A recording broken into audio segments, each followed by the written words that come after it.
मित्रों, मुसलमानों के लिए मक्का मदीना जन्नत का दरवाज़ा माना जाता है। हर मुस्लिम अपने जीवन में कम से कम एक बार तो वहाँ जाने की ख्वाहिश जरूर रखता है। कहा जाता है कि वहाँ पर कुछ हिंदू रीति रिवाजों के खिलाफ काम किया जाता है और कुछ लोग कहते हैं कि यहाँ पर हिंदुओं के भगवान शिव को कैद किया गया है। तो आइए जानते हैं मुसलमानों के इस धार्मिक स्थानों के बारे में, जिसे मक्का मदीना कहा जाता है। नमस्कार मित्रों, स्वागत है हमारे YouTube चैनल पर। आप अगर इस चैनल पर नए हैं तो इस चैनल को सब्सक्राइब कर बेल आइकन को प्रेस कर दीजिएगा, क्योंकि आपका एक सब्सक्राइब हमारे लिए बहुत ही महत्वपूर्ण है। मित्रों, मक्का मदीना का स्थापना आज से लगभग 1400 वर्ष पहले मोहम्मद पैगंबर साहब के द्वारा की गई थी। ये बाहर से चौकोर इमारत दिखाई देती है, जिसके ऊपर एक काले रंग का कपड़ा चढ़ा हुआ है। इसके चारों तरफ मस्जिद बनी हुई है। कहा जाता है कि यहाँ पर आने वाले मुसलमान अल्लाह की इबादत करते हैं और अपनी गुनाहों के लिए माफ़ी मांगते हैं। आइए बात करते हैं इस धारणा के बारे में, जो कि महान और प्रसिद्ध धार्मिक विशेषज्ञों ने दी है। मित्रों, संपूर्ण विश्व क्या भारत के लोग इस कटु सत्य को स्वीकार नहीं कर सकते कि इस्लाम में हिंदुओं की आस्था माने जाने वाले असंख्य मंदिर तोड़े हैं और उसके स्थान पर उसी मंदिर के अवशेषों द्वारा मस्जिद का निर्माण कराया गया है। इस्लामिक गतिविधियां इतनी प्रचंड से की जाती थी कि तक्षशिला विश्वविद्यालय और सोमनाथ मंदिर ध्वस्त किए हैं। कुछ लोगों के अनुसार इस्लाम इस आधार पर रखी गई थी कि दूसरों के धर्म को नाबाद करो और पवित्र स्थान को खंडित कर वहाँ मस्जिद और मकबरों का निर्माण किया जाए। इस काम में बाधा डालने वाले लोग, भले ही वो लोग मुस्लिम हों या हिंदू, उन्हें मौत के घाट उतार दिया जाता था। भले ही वो मुस्लिम को परेशान नहीं करते थे तो भी उनकी मौत निश्चित होती थी, क्योंकि वो इस काम में बाधा डालते थे। मोहम्मद साहब और मुस्लिम के हमले से मक्का मदीना के आसपास का पूरा इतिहास बदल दिया गया था।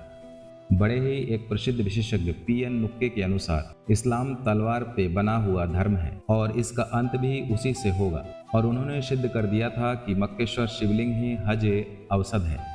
मुसलमानों के सबसे बड़े तीर्थ मक्का मक्केश्वर महादेव का मंदिर था। वहाँ काले पत्थर का विशाल शिवलिंग था और वो खंडित अवस्था में अभी भी वहाँ पर मौजूद है। हज के समय संगे औसत पत्थर को मुसलमान पूजते हैं और चूमते हैं। द्वारका शारदा स्वामी स्वरूपानंद सरस्वती का मानना है कि मक्का में मक्केश्वर महादेव का मंदिर है। मोहम्मद साहब दीन शेख थे, इसलिए मक्केश्वर महादेव को मानते थे। एक बार वहाँ लोगों ने बुद्ध की प्रतिमा लगा दी। वे उसके बहुत ही विरोधी थे। माना जाता है कि भारतीय मूल के लोग बहुत बड़ी संख्या यमन में रहा करते थे, जिसके सबूत के तौर पर आज भी शाम और हिंद नामक किले मौजूद है। विद्वानों के अनुसार सऊदी अरब में मक्का में जो कबा है, वह कभी प्राचीन में मुक्तेश्वर नामक शिवलिंग था, जिसे बाद में मक्केश्वर कहा जाने लगा। मक्का के गेट पर साफ साफ लिखा है कि काफिरों का अंदर आना गैरकानूनी है। कहा जाता है कि अब इस बोर्ड को उतार दिया गया है और लिख दिया गया है नॉन मुस्लिम्स का अंदर आना मना है। इसका मतलब यह है कि ईसाई धर्म, हिंदू या बौद्ध धर्म मानने वाले लोग इसके अंदर प्रवेश नहीं कर सकते। मुसलमानों के पैगंबर मोहम्मद एक ऐसे वैधानिक गिरोह का नेतृत्व करते थे जो धर्म और वासना के पुजारी थे। मोहम्मद ने मदीना से मक्का तथा शांति प्रिय मूर्ति पूजकों के ऊपर हमला किया और जबरदस्त नरसंहार किया। मक्का का मदीना का अपना अलग अस्तित्व था, लेकिन मोहम्मद साहब के हमले के बाद मक्का मदीना को एक साथ जोड़कर देखा जाने लगा। जबकि मक्का के लोग शिव के उपासक माने जाते थे, मोहम्मद साहब की टोली ने मक्का में स्थापित 360 में से 359 मूर्तियों को नष्ट कर दिया था और सिर्फ काला पत्थर को ही सुरक्षित रखा, जिसे आज भी मुसलमानों द्वारा पूजा जाता है।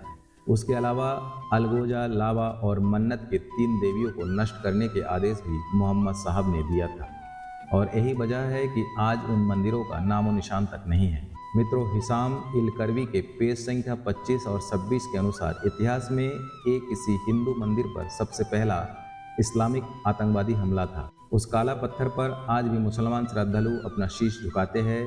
जब किसी हिंदू पूजा के दौरान हिंदू बिना सिला हुआ वस्त्र या धोती पहनते हैं, उसी तरह इस दौरान मुस्लिम भी यहाँ पर बिना सिला हुआ कपड़ा पहनते हैं।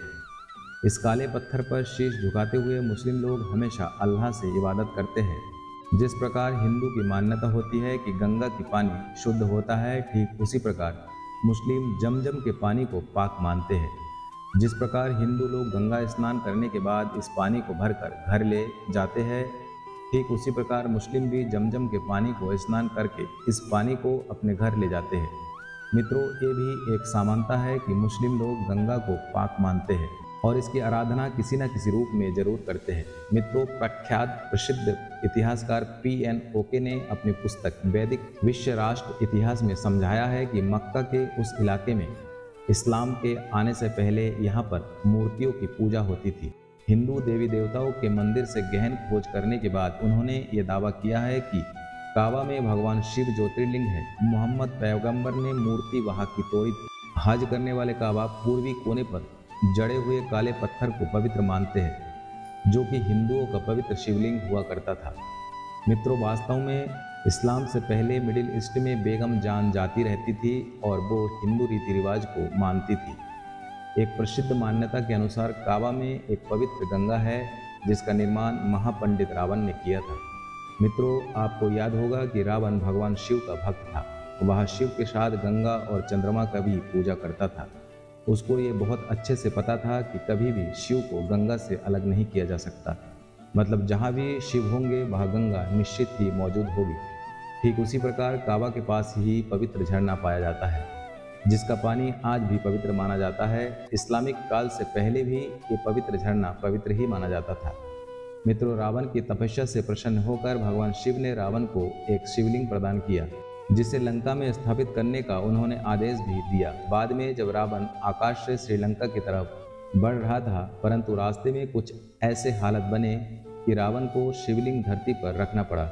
वो दोबारा शिवलिंग को उठाने का भरपूर प्रयास करता रहा, परंतु प्रयास करने के बाद भी वह शिवलिंग को उस जगह से नहीं उठा सका। वेंकटेश पंडित के अनुसार ये स्थान सऊदी अरब के मक्का नाम के स्थान में स्थित है। मित्रों, सऊदी अरब के पास यमन नामक राज्य भी है, जहाँ पर श्री कृष्ण भगवान ने कल्याण नाम के एक राक्षस का विनाश किया था, जिसका जिक्र भगवद गीता में आपको देखने को मिल जाएगा।